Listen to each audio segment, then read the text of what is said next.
जय हिंद जय भारत। मेरे चैनल रुद्र मिशन में आपका स्वागत है। मेरा नाम है रोहन।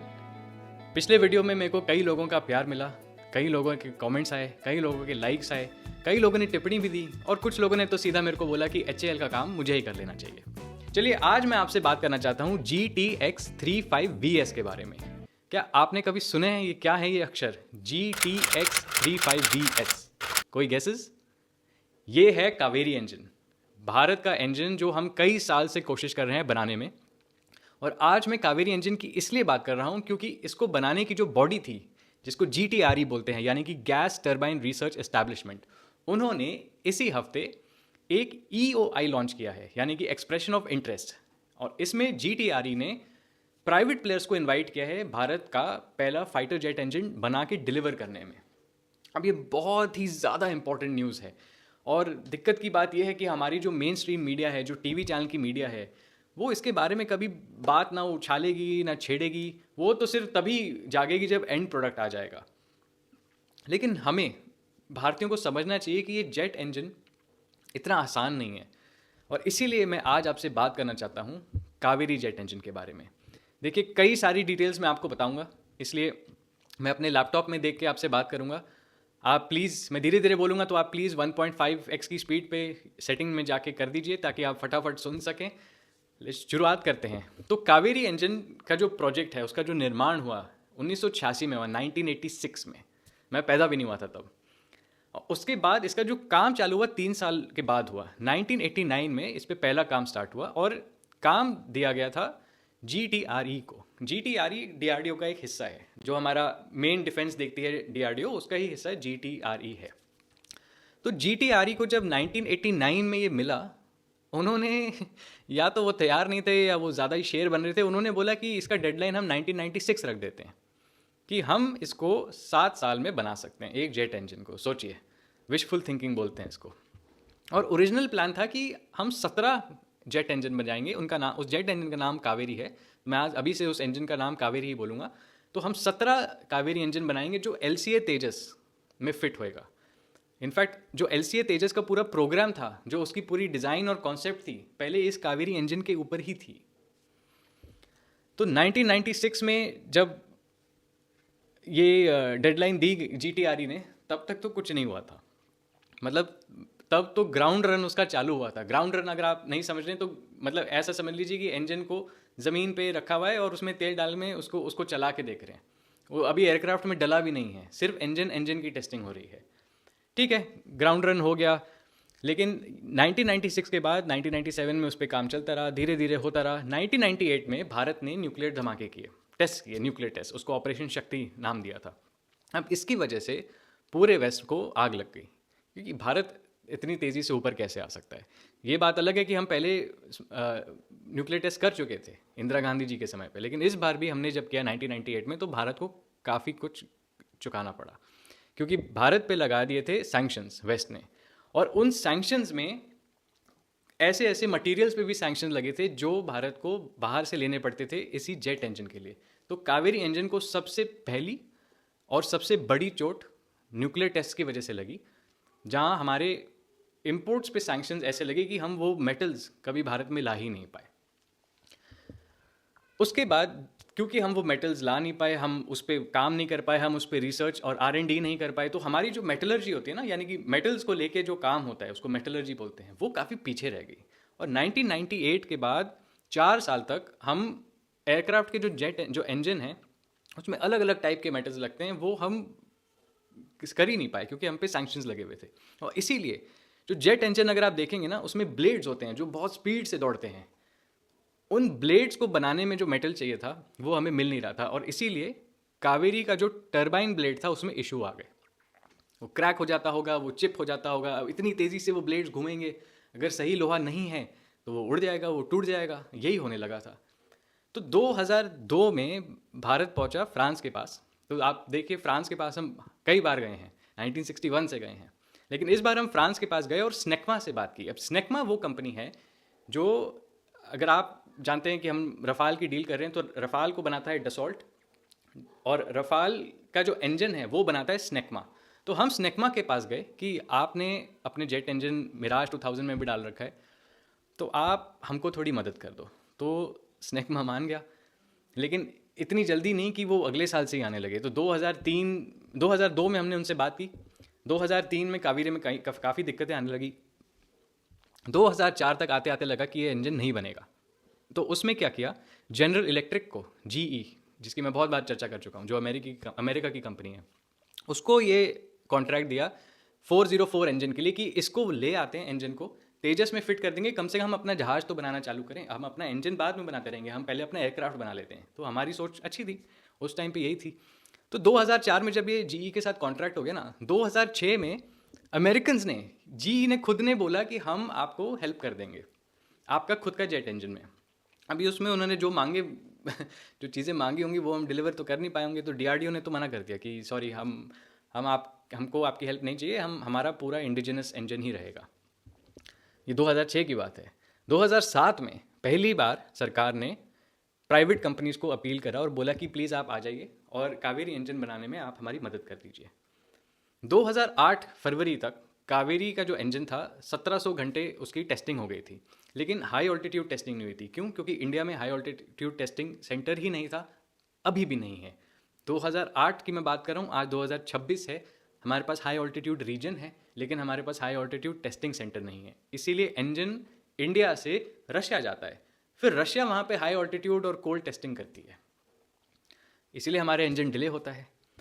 तो फरवरी 2008 में जब हाई ऑल्टीट्यूड टेस्टिंग के लिए गया, तो जुलाई 2008 में ही डीआरडीओ ने कहा कि हम कावेरी इंजन को नेवी के लिए भी बना देंगे और नेवी को जो एलसीए मिलेगा, तेजस मिलेगा, उसमें भी हमारा ही इंजन होगा। तो लॉजिक के हिसाब से सही सोचा कि अगर तेजस वायुसेना को भी मिलेगा, नौसेना को भी मिलेगा, इंजन उसमें बराबर ही होना चाहिए। और तब तक side by side Tejas GE F04 engine पे अपनी उसकी ट्रायल्स चल रही थी। तो एयरक्राफ्ट रेडी हो रहा था, उसका इंजन नहीं हो रहा था। फिर 2008 में जब बोल दिया हमने जुलाई में कि हम नेवी में भी कावेरी इंजन डालेंगे, तो ऐसा क्या हुआ होगा जुलाई से लेके सितंबर के बीच में 2008 में, कि सितंबर में हमने आके बोला हम कावेरी को तेजस से हटा रहे हैं, तेजस में ये इंजन नहीं लगेगा, इसमें कई दिक्कतें हैं। और ये डिसीजन डीआरडीओ ने लिया। लेकिन आज तक नहीं पता कि जुलाई 2008, जहाँ डीआरडीओ खुद बोल रहा था कि हम कावेरी इंजन को हम नेवल एलसीए में डालेंगे, से लेके सितंबर 2008, मतलब 2 महीने बाद ही, जुलाई अगस्त सितंबर, 1 महीने बाद, सॉरी 1 महीने बाद डीआरडीओ बोल रहे हैं कि हम कावेरी को एलसीए प्रोग्राम से ही हटा रहे हैं। तो क्या हुआ अगस्त 2008 में, मैं तो नहीं जानता। चलिए, काम तो रुक गया। फिर उसके बाद फंड्स की भी दिक्कत आ गई। फिर 2010 में, लेकिन डीआरडीओ ने प्रोजेक्ट पूरी तरह छोड़ा नहीं था, साइडलाइन करके रख दिया था। तब तक 2010 तक उसकी 1800 घंटे हो गए थे टेस्टिंग के। लेकिन 2010 में ना फ्रांस वापस आया हमारे पास, और इस बार स्नेकमा ने कावेरी में M88 का कोर डाला। कोर वही है, आप गूगल करके देख सकते हैं, फाइटर जेट इंजन को कैसे समझते हैं, उसकी क्या लेयर्स होती हैं, उसमें कोर होता है और ब्लेड्स होते हैं और वो साथ में लगते हैं। तो वो जो कोर स्नेकमा ने दिया हमको 2010 में M88, वो आज रफाल में लगता है। तो आप सोचिए, हम उनके साथ तभी पूरी साठगांठ करने में सक्षम होते, तो जो रफाल का इंजन है वो आज हमारे पास शायद हो सकता था, लेकिन नहीं हुआ। 2011 तक कावेरी पे काम चलता रहा और उसने 70 से 75 किलो न्यूटन थ्रस्ट प्रोड्यूस कर दिया। अभी किलो न्यूटन मेरे को समझाना तो बड़ा मुश्किल है, मैं साइंस स्टूडेंट हूँ नहीं, लेकिन आप समझ लीजिए कि जो थ्रस्ट प्रोड्यूस होती है, जो पावर प्रोड्यूस करते हैं इंजन, उसको किलो न्यूटन में नापते हैं। जैसे कि गाड़ी का हम पावर देखते हैं तो BHP में, हॉर्स पावर में नापते हैं, फाइटर जेट में किलो न्यूटन में नापते हैं। तो Kaveri engine 75 kilo newton thrust दे रहा था, लेकिन भारतीय वायुसेना को चाहिए था 90 से 100 किलो न्यूटन तक के बीच का इंजन। तो कम उसमें ताकत थी, अंडर पावर्ड इंजन बन गया था। अंडर पावर्ड भी बन गया था, साइज में भी बड़ा हो गया था और हैवी भी हो गया था। तो वो एलसीए तेजस में फिट ही नहीं हो पा रहा था। 2012 में जो हमारे रक्षा मंत्री थे AK एंथनी, उन्होंने पार्लियामेंट में जाके बोला है कि कावेरी को डेवलप करने में फॉरेन असिस्टेंस आ रही है, फॉरेन कंपनीज सपोर्ट करने को तैयार हैं, लेकिन हमको पैसा चाहिए। पैसा रिलीज़ नहीं हुआ। 2013 में AK एंथनी ने, सबको याद है, फाड़ फाड़ के पार्लियामेंट में बोला था कि ना तो कावेरी इंजन के लिए पैसे हैं, ना रफाल के लिए पैसे हैं। तो वो 10 साल वो जो UPA 1 और 2 था, उसमें काफ़ी एयरफोर्स को चोट पहुंची है, काफ़ी, जो आज तक हम रिकवर नहीं कर पाए हैं। 10 साल का लॉस बहुत बड़ा होता है, और मैं आगे जाके समझाऊंगा कि कैसे होता है 10 साल का लॉस बहुत बड़ा। तो चलिए 2013 की ये बात हो गई। 2013 में एक और चीज़ हुई। जो स्नेकमा काम करने को तैयार हो गई थी ना, इस बार जीटीआरई ने उनको भगा दिया। उन्होंने प्लान अबैंडन कर दिया स्नेकमा के साथ काम करने का। ठीक है, 2014 में डीआरडीओ ने अनाउंस किया कि हम कावेरी प्रोजेक्ट को ख़त्म कर देंगे। ओके, आपने कब स्टार्ट किया था? 1989 में, और 2014 में आपने गिव अप कर दिया। ओके, 2016 में फ्रांस फिर आया आपके पास और हमको बोलता है, फ्रांस ने बोला कि इस बार हम $1 बिलियन आपको देंगे कावेरी प्रोजेक्ट रिवाइव करने के लिए, आप चालू कर दीजिए, इसमें हमारा काफ़ी मेहनत लगा है, लेकिन इसमें आपको अपने फंड्स बढ़ाने पड़ेंगे। देखिए 2016 में फ्रांस $1 बिलियन ऑफर कर रहा है, और इतने सालों में 1989 टू 1986 ही मान लीजिए, जब से चालू हुआ था, 1986 टू 2016 भारत ने सिर्फ $474 million, million with an M, खर्चे थे। फ्रांस एक बार में $1 बिलियन देने को राजी हो गया। तो हमने पैसे ही नहीं खर्चे इस प्रोजेक्ट पे, तो कहाँ से आता? 2016 में फ्रांस ये जब डील लेके आया ना, तो डीआरडीओ ने एग्रीमेंट फिर कर दिया स्नेकमा के साथ कि ठीक है, हम रिवाइव करेंगे कावेरी का इंजन। और 2018 में स्नेकमा के साथ साथ साफरान की टीम आई, और साफरान मतलब पूरा इंजन का बनाती है, रफाल का इंजन का पूरा सिर्फ बनाती ही नहीं, प्रोडक्शन भी देखती है। तो स्नेकमा और साफरान आप ऐसा समझ लीजिए डीआरडीओ और जीटीआरई। तो साफरान और स्नेकमा की टीम 2018 में आई, और उन्होंने बोला कि कावेरी का इंजन काफ़ी मैच्योर हो सकता है, इसमें पोटेंशियल है और कैपेबिलिटी है एक full time fighter jet engine होने की। 2019 में जीटीआरई ने अपना एग्रीमेंट स्नेकमा के साथ ख़त्म कर दिया, और उनको अक्यूज़ किया कि आप हमें पूरा टीओटी दे नहीं रहे हैं। टीओटी मतलब ट्रांसफ़र ऑफ टेक्नोलॉजी। तो 2019 में फिर हमने फ्रांस वालों को भगा दिया। 2021 तक, 2020 में तो कोविड लग गया तो ज़्यादा काम हुआ नहीं, 2021 में कावेरी के 9 प्रोटोटाइप इंजन्स बन के रेडी हो चुके हैं। 3200 घंटे से ज़्यादा उसकी टेस्टिंग कंप्लीट हो चुकी है। फिर आता है हम फरवरी 2022 में, डीआरडीओ का जो मेटलर्जी डिपार्टमेंट है, मैंने आपको मेटलर्जी समझाया ना, बताया कि मेटल्स के साथ जो काम होता है, उस डिपार्टमेंट ने निकल बेस्ड सुपर एलॉय डेवलप किया। अब ये दोस्तों असली गेम चेंजर है। इतने साल लगे हमें निकल बेस्ड सुपर एलॉय बनाने के लिए, और आप ये गूगल करके देख सकते हैं, what is the use of निकल बेस्ड सुपर एलॉय इन फाइटर जेट इंजन्स। सिंपल सा सवाल है, ये सबसे बड़ी हमारी ब्रेक थ्रू है। ये जो फाइटर जेट इंजन की ब्लेड्स होते हैं ना, जो 1000 किलोमीटर प्रति घंटे की स्पीड से भी तेज़ घूमते हैं, तो वो ना टूटे, उनकी शेप ना बिगड़े, उसमें क्रैक्स ना आ जाएं, वो जो लोहा चाहिए होता है वो होता है निकल बेस्ड सुपर एलॉय। तो जब गर्म हो जाता है ना इंजन, तो वो लोहा ख़राब ना हो, टूटे ना, मुड़े ना, उसके लिए ये निकल बेस्ड सुपर एलॉय चाहिए, और ये हमने फरवरी 2022 में अचीव कर लिया है। तो हम पास आ गए हैं। आप ऐसे समझ लीजिए, जो सबसे मुश्किल चीज़ थी वहाँ तक हम आ गए हैं। अक्टूबर 2022 में कावेरी इंजन में जब ये लगने लगे होंगे, मेटलर्जी इंप्रूव होती गई है, तो अलग अलग टाइप के ब्लेड्स, अलग अलग साइजेस के, शेप्स के, एंगल्स के, कट्स के लगने लगे होंगे कावेरी में इंजन में, और उसकी टेस्टिंग चल रही होगी। लेकिन 2022 तक भी वो सिर्फ 75 किलो न्यूटन थ्रस्ट ही दे पा रहा था। वैसा नहीं, रीहीट नहीं, ड्राई थ्रस्ट। तो रीहीट और ड्राई थ्रस्ट अगर आप बस गूगल करके देख सकते हैं। सिंपल भाषा में बता दूं तो अगर आपने फाइटर जेट इंजन की फोटो या कुछ भी देखा हो, तो उसके पीछे जो आग निकलती है, जब वो निकलती है, मतलब आप समझ लीजिए इंजन को ओवर टाइम काम कराया जा रहा है, और वो आग इसीलिए निकल रही है, वो इतना पावरफुल है, उसको रीहीट बोलते हैं। और आप कभी रशियन एयरक्राफ्ट की वीडियोस देखें मिग-29 के, या जब वो ड्राई इंजन टेक ऑफ लेते हैं तो पीछे काला धुआं आता है, तो वो होता है ड्राई, उसमें कम पावर लगती है इंजन वही, पावर कम लगती है। तो जो वेट थ्रस्ट होता है उसमें पावर ज़्यादा लगती है, वो कावेरी इंजन कर नहीं पा रहा है, वो वहाँ हमारी दिक्कत आ रखी है। तो इसीलिए जब नहीं प्रोड्यूस कर पाया रीहीट हमारा कावेरी इंजन, तो डीआरडीओ ने अनाउंस किया कि हम इसको छोटे जहाज़ में लगाएंगे। उसका नाम है घातक यूकैव। ये एक यूएवी है जिसको हम स्टेल्थ यूएवी बनाना चाह रहे हैं, साइज़ में बड़ा छोटा है, और इसको वो रीहीट इंजन की ज़रूरत नहीं है, इसको बस एक जेट इंजन की ज़रूरत है, और उसमें कावेरी फिट हो रहा है। तो 2022 तक ये कहानी रही है। 2024 में सीएजी की रिपोर्ट आई है, और उन्होंने एक्नॉलेज किया है, बोला है कि कावेरी का इंजन काफ़ी एडवांस हो चुका है, लेकिन फंडिंग बहुत कम है, इतनी लिमिटेड फंडिंग में नहीं हो सकता, फंडिंग बढ़ानी पड़ेगी। फिर 2024 में एक और बड़ी मज़ेदार चीज़ हुई, रशियंस वापस आ गए। रशियंस ने बोला कि हमारा जो ब्रह्मोस एरोस्पेस है, हम उसको इन्वॉल्व कर देंगे। हमारी उनके साथ ब्रह्मोस मिसाइल की तो सांठगांठ है ही, उन्होंने बोला ब्रह्मोस एरोस्पेस की ही कंपनी आपके जेट इंजन को इम्प्रूव करने में हेल्प करेगी। ठीक है, हमने कहा ओके, आप मदद कर रहे हैं, वेरी गुड। मई 2025 में कावेरी इंजन पे काफ़ी काम हुआ और उसको अब भेज रखा है एक और टेस्टिंग राउंड के लिए रशिया। वो वहीं है अभी, अभी उसकी टेस्टिंग चल ही रही है, उसके अपडेट्स आने हैं। और इसलिए मैं अब आना चाहता हूँ 2026 जनवरी में, जहाँ GTRE ने ये एक्सप्रेशन ऑफ इंटरेस्ट निकाला है कि कोई भी प्राइवेट प्लेयर जो फाइटर जेट इंजन भारत का पहला बनाना चाहता है वो प्लीज़ आए, अपनी एप्लीकेशंस भरे। 1 महीने की उनके पास डेडलाइन है एप्लीकेशंस भरने की, फिर वो रिव्यू होंगी, उसके बाद उनको शायद इन्वॉल्व किया जाएगा कावेरी प्रोजेक्ट पे। अब पता नहीं कावेरी पे ही करेंगे या इसके जो इतने छोटे छोटे और डेरिवेटिव्स निकल रखे हैं उनमें करेंगे, या कोई एक नया पूरा प्लान स्टार्ट करेंगे। नया करेंगे तो इतना हमारे साल का जो लर्निंग है वो पूरा लॉस हो जाएगा, तो मेरे को लगता तो नहीं है कि नया करेंगे, इसी को इम्प्रूव करेंगे। शायद प्राइवेट प्लेस के साथ साथ थोड़ी और फॉरेन असिस्टेंस मांग लें, शायद हम फ्रांस के पास वापस जाएं। तो बात यह है कि हम बढ़ रहे हैं, लेकिन हमको यहाँ तक पहुँचने में बहुत समय लग गया है।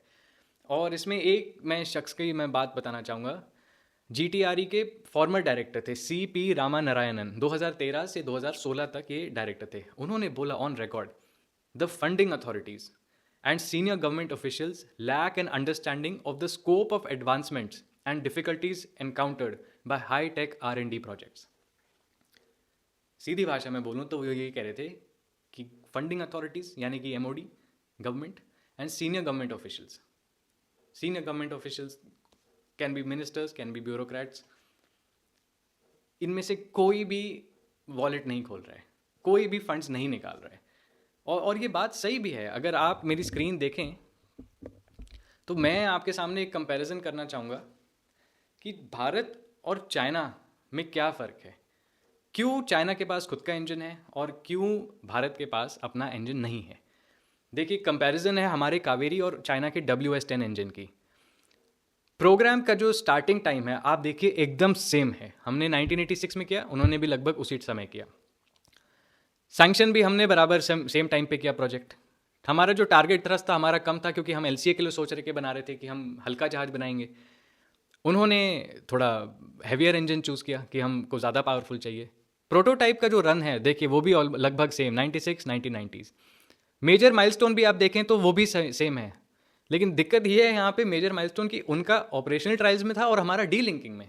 तो ये इतने साल में ये क्या हमारी पॉलिसी रही है, ये क्या हमारी थिंकिंग रही है, हमारे कौन से मिनिस्टर्स थे, हमारे कौन से MOD में थे, DRDO में कौन था, GTRE में कौन था, कि आपने इतने साल पैसे खर्च दिए और अब आप डी लिंकिंग की बात कर रहे हैं। सितंबर 2008, जुलाई 2008 में हमने बोला था कि हम कावेरी नेवल LCA में भी डालेंगे, और 1 महीने में क्या हुआ है आप प्लीज़ गूगल कर लीजिए।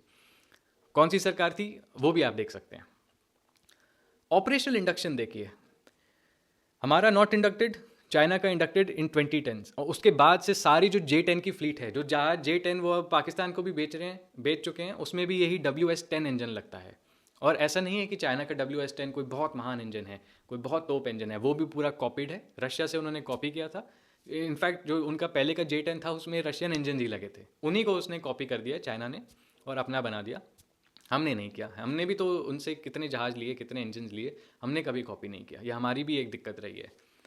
लेकिन सबसे बड़ी चीज़ पता है क्या है, वो है ऐसा नहीं है कि हमारे पास कैपेबिलिटी नहीं है, हमारे पास टैलेंट नहीं है। हमारी दिक्कत यह है कि हमारी सोच नहीं है, हमारे पास वो करेज नहीं है। और इसलिए मैं चाइना का एग्जांपल दे रहा हूँ। मैं आज अमेरिका, फ्रांस, रशिया, इनकी UK की तो बात ही नहीं कर रहा, क्योंकि मैं मानता हूँ वो अमीर देश हैं, मैं मानता हूँ कि वो फर्स्ट वर्ल्ड है। भारत और चाइना तो 1947 में सेम लेवल पे थे। आप देख सकते हैं मेरी स्क्रीन पे आंकड़े देखिए, जब दोनों के इंजन स्टार्ट हुए, हमारा जब कावेरी स्टार्ट हुआ तो हम $296 बिलियन हमारी GDP थी, चाइना की 301 थी, ज़्यादा कुछ फ़र्क नहीं था। GDP पर कैपिटा हमारी ज़्यादा थी, हमारा देश ज़्यादा अमीर था, $350 थी, उनकी 280 थी। लेकिन मेन दिक्कत कहाँ आई, हमारी सोच नहीं थी, हमारे मंत्रियों की कोई इतनी फॉरवर्ड स्ट्रेटेजिक थिंकिंग नहीं थी, हमारी ब्यूरोक्रेट्स जो MOD में थे उनकी कोई थिंकिंग नहीं थी। और ऐसा नहीं मैं बोल रहा हूँ कि फ़ौज की नहीं थी, क्योंकि फ़ौज तो Day 1 से बोल रही है कि हमें अपने चाहिए जेट इंजन्स। इनफैक्ट फ़ौज तो कितने पायलट्स तो खुद जाके काम करते हैं, कितने इंजीनियर्स खुद जाके काम करते हैं, HL DRDO में भी जाके काम करते हैं। बट ये आप साइंटिफिक लेवल की बात है ना। फिर इसके एक ऊपर आता है इकोनॉमिक एंड बजटरी, वो तो इनके हाथ में नहीं है। वो तो हमारी एमओडी और हमारे पार्लियामेंट के हाथ में, उन्होंने ही सबके हाथ बांध रखे हैं। अगर आप देखिए फिर से मेरी स्क्रीन पे, तो हमने अभी तक कितना खर्चा है, 300 मिलियन, ये गूगल के फिगर्स हैं, आप ये समझ लीजिए, चलो मैं 300 मिलियन को मैं नहीं मानता, हमने 500 मिलियन खर्च दिया, 600 मिलियन खर्च दिया, 800 मिलियन खर्च दिया। चाइना ने तो 16 बिलियन खर्चा है, 16 बिलियन, मतलब हम तो 1 बिलियन भी नहीं पहुंचे। हम तो, उन्होंने 16 टाइम्स, तो क्या उन्होंने तो उससे भी ज़्यादा खर्चा हमसे, और उसमें उनके फेलियर्स रहे हैं। तो ऐसा क्या उन्होंने कर दिया कि वो खर्च सके और हम नहीं खर्च सके। तो अब तो आप देख ही रहे हैं कि जब जब हमारी इकोनॉमीज, जब 1947 से तो ऐसे चल रही थी बराबर, अब इतना ज़्यादा गैप आ गया कि अब तो हम उनको पकड़ ही नहीं सकते। तो जब गैप नहीं था तब भी नहीं हम बना पाए, अब जब गैप आ गया है तब तो हम बिल्कुल नहीं बना पाएंगे। यहाँ हमसे इंजन नहीं बन रहा, वो तो 200 जहाज, 250 जहाज साल के बनाता है, अपने खुद के, अपना खुद का इंजन है, भले ही कैसा भी हो, भले ही उसमें ऑयल लीक्स होती हों, भले ही रिलायबल नहीं हो, उनकी एयर फ्लीट किसी और देश के निर्भर नहीं है, हमारी एयर फ्लीट किसी और देश के निर्भर है। और हम बार बार, और हमारी, मैंने आपको पूरी टाइमलाइन बताई, आप खुद सोचिए, हम बार बार कभी फ्रांस को बुला रहे हैं, कभी फ्रांस को निकाल रहे हैं, कभी रशिया को बुला रहे हैं, कभी रशिया को निकाल रहे हैं। अरे वो नहीं देंगे आपको टीओटी, वो कभी नहीं करेंगे ट्रांसफर ऑफ टेक्नोलॉजी, उनके पास इतनी एडवांस टेक्नोलॉजी है, वो आपको क्यों देंगे? आपको बिलियंस ऑफ बिलियन डॉलर्स खर्चने होंगे तब जाके वो आपको देंगे। आप तो अपने प्रोजेक्ट के लिए बिलियन तक नहीं पहुंच पा रहे हो। मैं मान लेता हूँ कि ठीक है, हमने बिलियन से ज़्यादा खर्च दिया, रिपोर्ट नहीं किया है, लेकिन फिर भी उस लेवल तक तो है ही नहीं। चाइना, ये तो सिर्फ चाइना का एक इंजन का 16 बिलियन है, अगर उनकी पूरी इंजन, अब तो वो और इंजन बनाते हैं, WS-10 भी है, WS-13 भी है, WS-20 भी है, जो उनके स्टेल्थ फाइटर में लगता है, उनकी पूरी इंजन लाइन में तो उन्होंने 300 बिलियन खर्च दिया है, 300 बिलियन। हम तो 5 बिलियन नहीं पहुंच रहे, पहुंच भी गए, चलो 10 बिलियन पहुंच गए, 10 बिलियन पहुंच गए ना अगर हम, तो भी नहीं कर पा रहे। तो क्या दिक्कत क्या है? मैं बताता हूँ आपको, एकदम एक आम आदमी बता रहा है आपको, एकदम जो फैक्ट्स हैं वो तो फैक्ट्स हैं। फंडिंग हमारी एकदम पुअर और पथेटिक, पुअर तो मैं तो बोलूँगा पथेटिक रही है। किसी मंत्री को कोई गाइडेंस देता है क्या? कोई ब्यूरोक्रेट्स को समझाता है कि क्या है, कितना पैसा चाहिए इनको, क्या मतलब हर चीज़ बस वही मजाक ही लगती है। इलेक्शन टू इलेक्शन चलते हैं बस, 30-40 ईयर्स लेके नहीं चलता है कोई हमारे देश में, ना ही चला है कभी, इसलिए हमारा जेट इंजन नहीं डिलीवर हो रहा। तो पहला हो गया lack of funding. Second, talent acquisition and mismanagement. क्या हमने भारत के बेस्ट साइंटिस्ट ले रखे हैं हमारी GTRE, DRDO में, HAL में? शायद ले रखे हों, अगर ले रखे हैं तो क्या, अगर वो बेस्ट हैं तो वो क्यों नहीं डिलीवर कर पा रहे? तो फिर बात वही फंडिंग पे आ गई। ये दोनों, इन दो चीज़ को हमको सॉर्ट आउट करना है, ये दो चीज़ें हमारी फिक्स हो जाएंगी, हमारा जेट इंजन आ जाएगा। हमारा जेट इंजन आ जाएगा तो हमारी एक पूरी एविएशन इंडस्ट्री खड़ी हो जाएगी। और उस एविएशन इंडस्ट्री में फिर हम तो खुश होते हैं कि बस हमारा तेजस है, हमारे पास खुद के जेट इंजन हो जाएंगे, हम 5 अलग अलग टाइप के बना पाएंगे जहाज। तो जेट इंजन से ज़्यादा ज़रूरी कोई चीज़ ही नहीं है हमारे पास। और हम उस पर उतनी मेहनत कर ही नहीं रहे हैं। मेहनत कर रहे हैं तो पैसे नहीं लगा रही है सरकार, चाइना से सीख ही नहीं रही है। और मैं आपको लिख के दे रहा हूँ, आप फ्रांस को कितना भी बुला लो, रशिया को कितना भी बुला लो, जब तक आप उनको बिलियंस और बिलियंस नहीं दोगे ना, वो कभी टीओटी करेंगे नहीं। टीओटी जब भी करेंगे भी तो वो ज़रूरी नहीं है कि अपनी बेस्ट चीज़ आपको दें, क्योंकि उनके पास कुछ एक ऐसा है जो इतना कीमती है कि अगर वो किसी को क्यों बांटना चाहेंगे ना, किसी को क्यों बांटना चाहेंगे? आप क्या हो उनके? उनकी भी एक नेशनल सिक्योरिटी स्ट्रैटेजी होती है, उनकी भी एक सॉवरेंटी की थिंकिंग होती है। वो ऐसे ही बांटते फिरते रहे तो कितने देश अपने फाइटर जेट्स नहीं बना लेंगे? एकदम खूंखार हो जाएगा पूरी दुनिया का माहौल। सबके पास अगर अपने अपने फाइटर जेट्स बनाने की कैपेसिटी हो गई, जो नहीं होगी, लेकिन अधिकांश देशों के पास भी अगर बनाने की हो गई, तो वर्ल्ड में जो थ्रेट लेवल्स है इंक्रीज हो जाएंगे। तो ये 4-5 ही देश हैं जो अपने फाइटर जेट्स बनाते हैं, वो नहीं कभी किसी को देंगे jet. It is like nuclear technology, कोई नहीं देगा आपको। सारे इस्लामिक देश भी तो मिलके, जैसे पाकिस्तान का न्यूक्लियर प्रोग्राम सपोर्ट किया था, बोला था ये इस्लाम का न्यूक्लियर बॉम्ब है, उनके पास भी हिम्मत होती, पैसे तो हैं, लेकिन टैलेंट होता, तो ये लोग पूरा इस्लामिक वर्ल्ड एक अपना जेट इंजन बना लेता ना। लेकिन it is much more complicated, it is much more difficult, and that is why the time is now और नेवर। हमारे पास 4 से 5 साल है अपना खुद का जेट इंजन रिलीज़ करने में, उसको ऑपरेशनलाइज करने में तो शायद और समय चला जाए। लेकिन ये अब वॉर फुटिंग पे करेंगे, प्राइवेट सेक्टर को इंक्लूड करेंगे। बाबा कल्याणी जैसे महान लोग हैं हमारे देश में, हम उनको यूज़ ही नहीं कर रहे हैं। वो इंटरव्यू पे आके रो रहे हैं कि ऑर्डर नहीं दे रही है सरकार, इतना मिलियन मिलियन खर्चा हुआ है गन्स में और उसके हम ऑर्डर नहीं दे रहे हैं। पता नहीं किसका वेट करते हैं हम। हमेशा वेट करते हैं कि जब देश बर्बाद टूटने वाले हिम्मत पे आ जाए, एकदम लड़ाई एकदम जला दे हमारे देश को, तभी हम सब करेंगे। ये नहीं कि पहले से आप ऑर्डर करके दे दो, उनको भी तो बनाने में समय लगेगा। वो तो आर्टिलरी वेपन है, उस पर तो हम काफ़ी सालों से काम कर चुके हैं। जेट इंजन का सोचो तो it is unimaginable right now, because we don't have the capability, we don't have the capacity, we don't have the capital. So if anybody जो भी इस वीडियो को देख रहे हैं, प्लीज़ ये मत समझिए कि मैं अगेंस्ट हूँ। मैं बहुत ही प्रो हूँ और मेरे को आशा क्या, मैं श्योर हूँ कि हम अपना जेट इंजन बना लेंगे। बट जो मेन इश्यूज़ हैं कि हम ना उसमें पैसे डाल रहे हैं और ना अपना बेस्ट टैलेंट उसमें लगा रहे हैं। ये दो इश्यूज़ अगर हमने सॉल्व कर दिए, हमारा खुद का जेट इंजन होगा, हमारा तेजस मार्क 2, हमारा आर्म का, हमारा टेड BF, हमारा सब कुछ रेडी हो जाएगा। It just we can build the aircraft. Tejas से हमने दिखा दिया कि हम एयरक्राफ्ट की बॉडी बना सकते हैं, एयर फ्रेम बना सकते हैं, उसमें सारे गैजेट्स गिज़मोज डाल सकते हैं। इंजन बना दें अगर, तो पूरा खेल खत्म। फिर हम होंगे एक्चुअल में आत्मनिर्भर भारत। आज के लिए इतना ही। अगर आपको मेरा वीडियो अच्छा लगा तो प्लीज़ लाइक कीजिए, शेयर कीजिए और कमेंट कीजिए और मेरे को बताइए कि मेरे को अगला कौन से टॉपिक पे बात करनी चाहिए, रिसर्च करनी चाहिए। और अगर आपको लगता है कि मैं सही दिशा में नहीं जा रहा हूँ तो प्लीज़ मेरे को वो भी कमेंट करके बताएं। मेरे को सब लोगों के कमेंट्स, मैं सबके कमेंट्स पढ़ता हूँ और मैं पूरी कोशिश करता हूँ कि मैं सबको रिप्लाई भी दूँ। तो प्लीज़ आप लोग मेरा वीडियो देखते रहिए और प्लीज़ कमेंट करते रहिए। जय हिंद, जय भारत।